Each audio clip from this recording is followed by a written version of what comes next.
Dear students, we have completed the theoretical parts of accounts for professions. In this chapter, we have to work out some problems.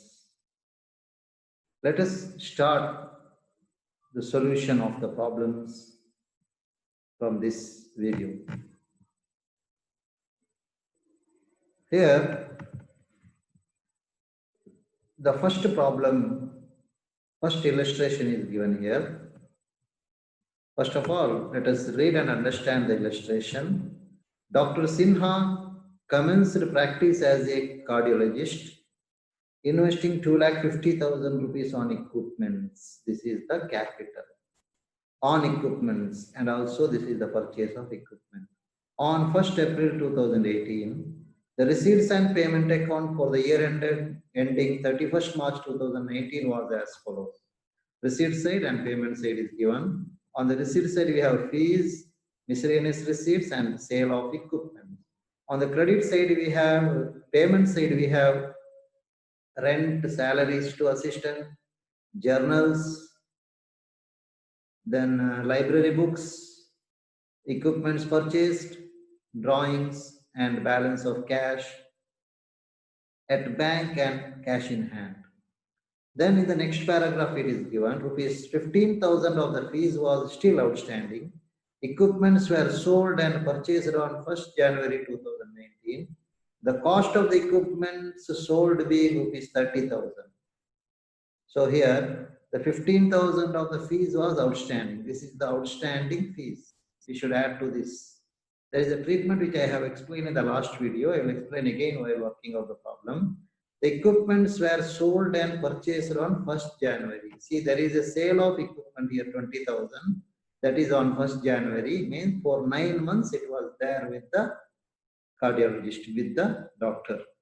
And sold and purchased on 1st January. This equipment purchased also on 1st January. It means January, February, March. 3 months it was there with the it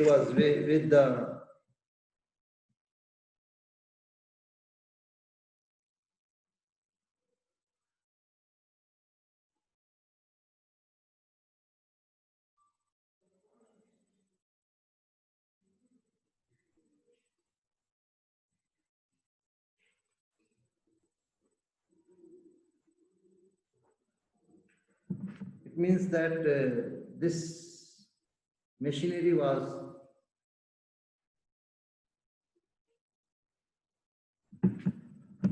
so this equipment was there with him for 3 months.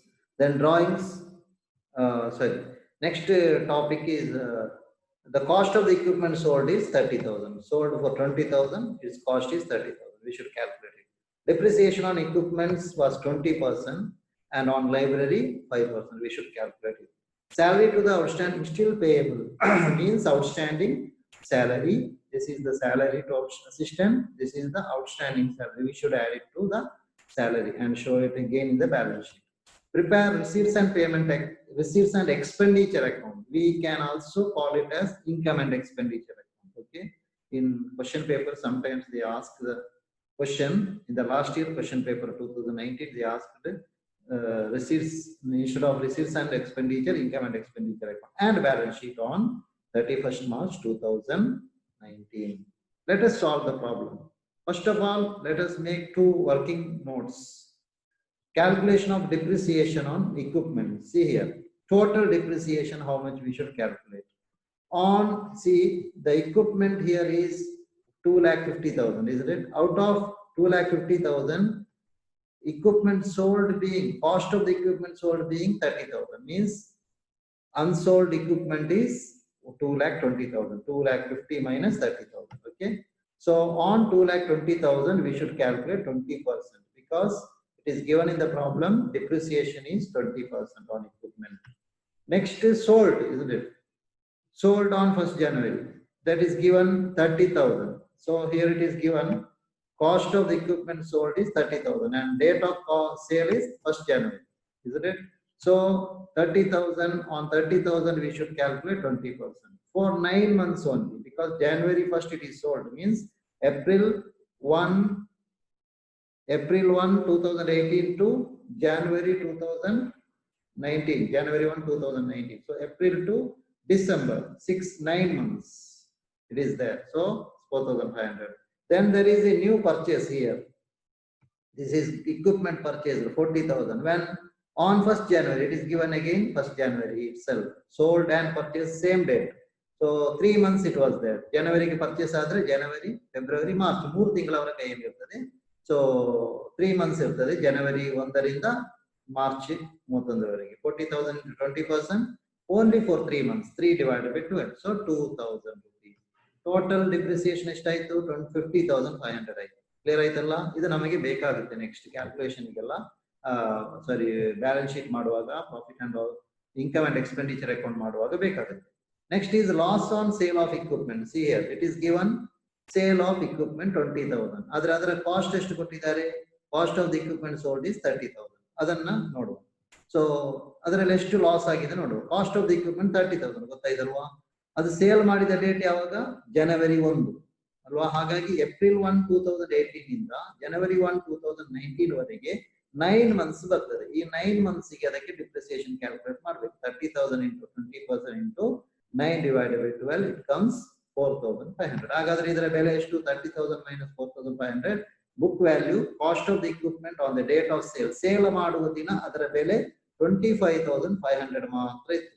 ಅದನ್ನು sale ಮಾಡಿದಷ್ಟಕ್ಕೆ ಇಲ್ಲಿ ಕೊಟ್ಟಿದ್ದಾರೆ ನೋಡಿ, 20,000 ಗೆ sale ಮಾಡಿದ್ದಾರೆ ಅಲ್ವಾ?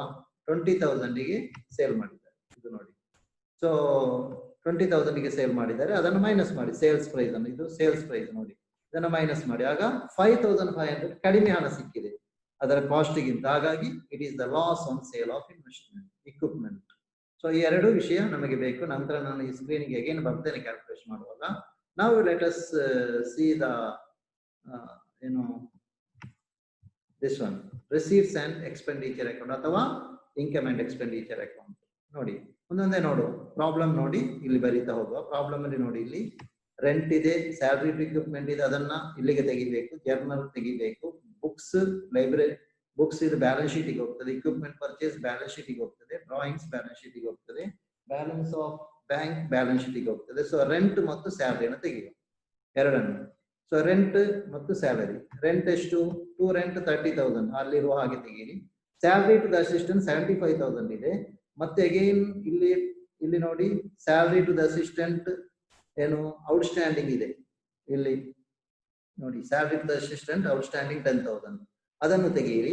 So 75,000 plus 10,000 add ಮಾಡಿ 85,000. Next journals problem ಅಲ್ಲಿ ಕೊಟ್ಟಿದ್ದಾರೆ, ನಾನು ಆಗ ತೋರಿಸಿದೆ 10,000, ಅದನ್ನು ಹಾಗೆ ಬರೆಯಿರಿ. ಮತ್ತೆ ಡಿಪ್ರಿಸಿಯೇಷನ್, ಇದು ಪ್ರಾಬ್ಲಮ್ ಸಾಲ್ವ್ ಮಾಡುವಾಗ ನೀವು ಫಸ್ಟಿಗೆ ಅಲ್ಲಿ ಸ್ಟಿಲ್ ಮಾಡಿ ಆ ಪ್ರಾಬ್ಲಮ್ ಅನ್ನ ಬರೆದು ತಗೊಳ್ಬೇಕು ಫಸ್ಟಿಗೆ ಬುಕ್ ಅಲ್ಲಿ. ನಂತರ ಇದಕ್ಕೆ ಇಲ್ಲಿಗೆ ಬಂದ್ರೆ ಆಯ್ತು, ಇಲ್ಲಿವರೆಗೆ ತಲುಪಿದ್ರೆ ರಿಟರ್ನ್ ಎಲ್ಲಾ ಪ್ರಾಬ್ಲಮ್ ಹಾಗೆ. ನಂತರ ಡಿಪ್ರಿಸಿಯೇಷನ್ ನೋಡಿ, ಡಿಪ್ರಿಸಿಯೇಷನ್ ಇಲ್ಲಿ ನೋಟ್ ನಂಬರ್ 1 ಅಲ್ಲಿ ಎಷ್ಟು ಬಂತು?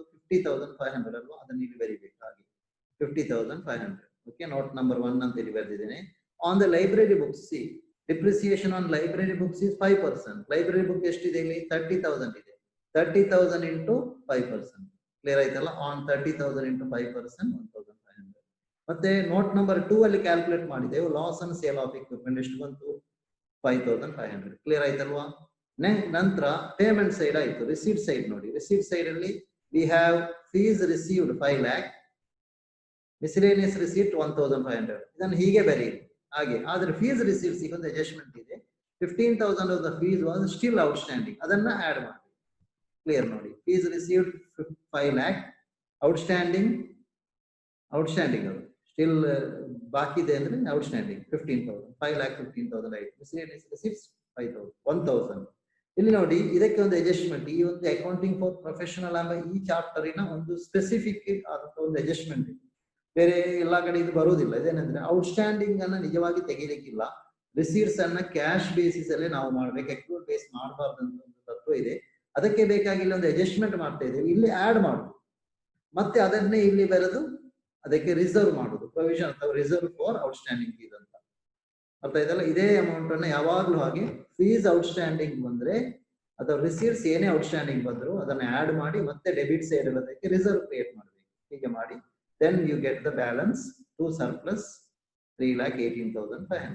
ಕ್ಲಿಯರ್ ಆಯ್ತಲ್ವಾ? ನಾವು will move to the balance sheet. Balance sheet ಮಾಡುವಾಗ ಓಲ್ಡ್ ಪ್ರಾಬ್ಲಮ್ ಅಲ್ಲಿ ಕೊಟ್ಟಂತ ಐಟಮ್ಸ್ ಎಲ್ಲ ನೋಡಿ, ಅಲ್ಲಿ ನೋಡಿ ಕ್ಯಾಪಿಟಲ್ 2,50,000 ಇದನ್ನು ಹೀಗೆ ಬರೀಬೇಕು, ಗೊತ್ತಾಯ್ತಲ್ವಾ? ಮತ್ತೆ ಇಲ್ಲಿ ಡ್ರಾಯಿಂಗ್ಸ್ ಇದೆ ನೋಡಿ 1,20,000 ಅದನ್ನ ಕ್ಯಾಪಿಟಲ್ ಇಂದ ಮೈನಸ್ ಮಾಡಬೇಕು. ಕ್ಲಿಯರ್ ಅಲ್ವಾ? ನೋಡಿ ಕ್ಯಾಪಿಟಲ್ 2,50,000 ಮತ್ತೆ ಅದಕ್ಕೆ ಇಲ್ಲಿ ಸಿಕ್ಕಿದಂತ ಬ್ಯಾಲೆನ್ಸ್ ನೋಡಿ to surplus 3,18,500 receives and expenditure account ಅಲ್ಲಿ ಅದನ್ನ ಆಡ್ ಮಾಡಬೇಕು. ಮತ್ತೆ drawings what we got now from the problem I told already 1,20,000 ಇದೆ, ಅದನ್ನು ಮೈನಸ್ ಮಾಡಬೇಕು. ಸೊ 4,48,500. ಮತ್ತೆ ಇದು outstanding expense. We should remember this point. Outstanding expense is liability, outstanding income is asset. Outstanding expense is liability, outstanding income is asset. Clear ಅಲ್ವಾ? ಅಲ್ಲಿ outstanding expense ಇದೆ ನೋಡಿ, ಇಲ್ಲಿ outstanding expense, outstanding salary to the assistant, ಅದೇ ಹಾಗೆ ಬರಿಬಹುದು 10,000. ಅದನ್ನ ಇಲ್ಲಿ ಬೇಕಾದ್ರೆ ಹಾಗೆ ಬರೀ, outstanding salary to the assistant ಅಂತ ಬೇಕಾದ್ರೆ ಬರಿಬಹುದು. ಓಕೆ, ನೋಡುವ.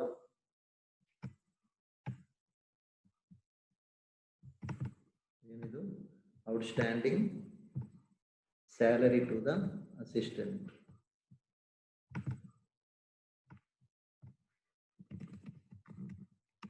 ಇದು ಔಟ್ಸ್ಟ್ಯಾಂಡಿಂಗ್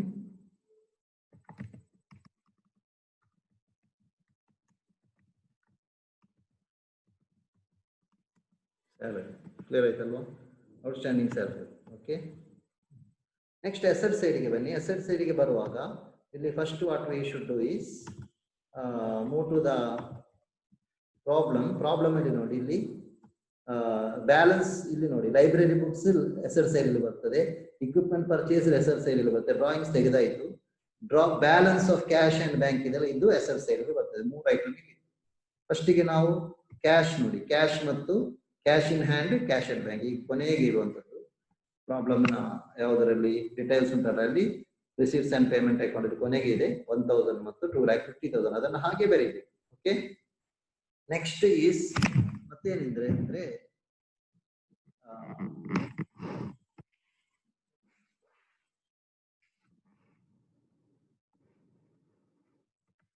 ನೆಕ್ಸ್ಟ್ ಇಕ್ವಿಪ್ಮೆಂಟ್ ಅನ್ನು ಸರಿ ಕ್ಯಾಲ್ಕುಲೇಷನ್ ಮಾಡಿ. ಇಕ್ವಿಪ್ಮೆಂಟ್ ಇಲ್ಲಿ 2,50,000 ಇದೆ, ಅದಕ್ಕೆ ನಾವು ಇಲ್ಲಿ ಪರ್ಚೇಸ್ ಮಾಡಿದ್ದೇವಲ್ಲ ಇದನ್ನ ಆಡ್ ಮಾಡಬೇಕು. ಇಲ್ಲಿ ಸೇಲ್ ಮಾಡಿದ್ದು 20,000 ಅನ್ನ ಆಡ್ ಮಾಡುದಲ್ಲ, ಸೇಲ್ ಮಾಡಿದರ ಇಕ್ವಿಪ್ಮೆಂಟಿನ ಇದು ಔಟ್ಸ್ಟ್ಯಾಂಡಿಂಗ್ ಸ್ಯಾಲರಿ ಟೈಪ್ ಮಾಡಿದಲ್ಲಿ ಬಂದದ, ಆಯ್ತಾ? ಕನ್ಫ್ಯೂಸ್ ಮಾಡಬೇಡಿ, ಈ ಪ್ರಾಬ್ಲಮಿನ ಭಾಗ ಅಲ್ಲ ಅದು. ಮತ್ತೆ ಇಲ್ಲಿ ಇಕ್ವಿಪ್ಮೆಂಟ್ ಸೋಲ್ಡ್ ಇದೆಲ್ಲ ಕಾಸ್ಟ್ ಅನ್ನು ಮೈನಸ್ ಮಾಡಬೇಕು, ಗೊತ್ತಾಯ್ತಲ್ವಾ? ಮತ್ತೆ ಇದನ್ನು ಆಡ್ ಮಾಡಬೇಕು. ಮತ್ತೆ ಡಿಪ್ರಿಸಿಯೇಷನ್ ಅನ್ನ ಯಾವುದೇ ಫುಲ್ ಡಿಪ್ರಿಸಿಯೇಷನ್ ಅಲ್ಲ, ಸೇಲಿನ ಡಿಪ್ರಿಸಿಯೇಷನ್ ಬಿಟ್ಟು ಬಾಕಿ ಡಿಪ್ರಿಸಿಯೇಷನ್ ಅನ್ನು ಮೈನಸ್ ಮಾಡಬೇಕು. ಇಲ್ಲಿ ಡಿಪ್ರಿಸಿಯೇಷನ್ ಯಾವ್ದಂದ್ರೆ ಈ 44,000 ಮತ್ತು ಈ 2,000 46,000 ಡಿಪ್ರಿಸಿಯೇಷನ್ ಬ್ಯಾಲೆನ್ಸ್ ಶೀಟ್ ಇಂದ ಮೈನಸ್ ಮಾಡ್ಬೇಕು. ಯಾಕಂದ್ರೆ ಇದು ಸೇಲ್ ಆಗಿ ಆಗಿದೆ, ಅದರ ಡಿಪ್ರಿಸಿಯೇಷನ್ ಇನ್ನು ಬರುವುದಿಲ್ಲ. ಕ್ಲಿಯರ್ ಅಲ್ವಾ? So see here, equipment 2,50,000, purchase ಇದೆ, addition ಅಂದ್ರೆ purchase 40,000, 298, sold ಎಷ್ಟು 30,000. next depreciation now I told 46,000 only, 2,500 ಸಾರಿ ಏನು 4,500 ಏನೋ ಬರ್ತದಲ್ಲ, ಇದು ಬರುವುದಿಲ್ಲ. 44 plus 2,000 ಇದು ಯಾಕೆ ಬರುವುದಿಲ್ಲ ಅಂದ್ರೆ ಇದು ಸೋಲ್ಡ್ ಆಗುತ್ತೆ, ಸೋಲ್ಡ್ 30,000, ಅದನ್ನ ನಾವು 30,000 ಇಲ್ಲಿ ಮೈನಸ್ ಮಾಡಿ ಆಗಿದೆ, ಹಾಗಾಗಿ ಅದರ ಡಿಪ್ರಿಸಿಯೇಷನ್ ಮೈನಸ್ ಮಾಡಬೇಕಾಗಿಲ್ಲ, 2,14,000. ಮತ್ತೆ ಲೈಬ್ರರಿ ಬುಕ್ಸ್ 30,000 ಇದೆ, ಅಲ್ಲಿ ಅದರ ಡಿಪ್ರಿಸಿಯೇಷನ್ ನೋಡಿ, ಇಲ್ಲಿ ನೋಡಿ ಲೈಬ್ರರಿ ಬುಕ್ಸ್ 30,000 ಮೈನಸ್ ಇಲ್ಲಿ ನೋಡಿ ಮೈನಸ್ ಇಲ್ಲಿ ಲೈಬ್ರರಿ ಬುಕ್ಸ್ ಡಿಪ್ರಿಸಿಯೇಷನ್ 1,500, ಅದನ್ನ ಮೈನಸ್ ಮಾಡಬೇಕು. ಕ್ಲಿಯರ್ ಆಯ್ತಲ್ವಾ? ಮತ್ತೆ ಈಗ ನೋಡಿ ಔಟ್ಸ್ಟ್ಯಾಂಡಿಂಗ್ ಫೀಸ್ ನಾವು ಬರೆದೇವಲ್ಲ, ಇದು ಔಟ್ಸ್ಟ್ಯಾಂಡಿಂಗ್ ಫೀಸ್, ಇದನ್ನ ಅಸೆಟ್ ಸೈಡ್ ಅಲ್ಲಿ ಬರೆದು ಅದರ ರಿಸರ್ವ್ ಅನ್ನ ಅಸೆಟ್ ಸೈಡ್ ಅಲ್ಲಿ ಮೈನಸ್ ಮಾಡಬೇಕು. ನಿಲ್ ಆಗ್ತದೆ, ಯಾವಾಗಲೂ ಅದು ನಿಲ್ ಬರುದು, ಅದರ calculation should be show. So outstanding fees 15,000 minus provision for outstanding fees ಅಥವಾ reserve for outstanding fees ಎರಡು ಒಂದೇ, ಅದು provision ಅಂತಾರೆ ಬರೀಬಹುದು. Okay, 15,000 rupees. So ಈಗ ಬ್ಯಾಲೆನ್ಸ್ ಶೀಟ್ ಟ್ಯಾಲಿ ಆಗ್ತದೆ. Hope you have understood. If you did not understand, again replay the video. If you still have the doubt, don't worry, don't hesitate to send a message or call, and anytime you can call and clarify your doubt. Doubt ಕೇಳೋದ್ರಲ್ಲಿ ಯಾವುದೇ ಸಂಕೋಚ ಬೇಡ. ಯಾವಾಗ ಬೇಕಾದರೂ any time you can send a message. I will reply to you the messages. Okay, message ಮಾಡಿದ್ರೆ voice ಅಥವಾ text message ಏನಾದರೂ confuse ಆದ್ರೆ ಅದರ ಸ್ಕ್ರೀನ್ ಶಾಟ್ ತೆಗೆದು ಅಥವಾ ಹೇಗೆ ಬೇಕಾದ್ರೂ ನೀವು ಡೌಟ್ ಕೇಳ್ಬಹುದು. ಡೌಟ್ ಕೇಳೋದಕ್ಕೆ ಯಾವುದೇ ಸಂಕೋಚ ಬೇಡ. ಅರ್ಥ ಆಗ್ಲಿಲ್ಲ ಅಂದ್ರೆ okay, if the explanation speed ಆಗಿದ್ರೆ ಅದನ್ನು ಹೇಳ್ಬಹುದು, ಸ್ಲೋ ಮಾಡಿ ಎಕ್ಸ್ಪ್ಲೇನ್ ಮಾಡುವ. ಹೆಚ್ಚು ಸ್ಲೋ ಮಾಡಿದ್ರೆ ವಿಡಿಯೋದು ಲೆಂತ್ ಹೆಚ್ಚಾಗ್ತದೆ, ಆಗ ನಿಮಗೆ ಡೌನ್ಲೋಡ್ ಮಾಡ್ಲಿಕ್ಕೆ ಕಷ್ಟ ಆಗುತ್ತೆ. ಹಾಗಾಗಿ ಸ್ವಲ್ಪ ಸ್ಪೀಡ್ ಅಪ್ ಮಾಡ್ತೇನೆ ಅಷ್ಟೇ. ಏನಾದ್ರೂ ಡೌಟ್ ಆದ್ರೆ ಹೇಳ್ಬೋದು. Okay, thank you.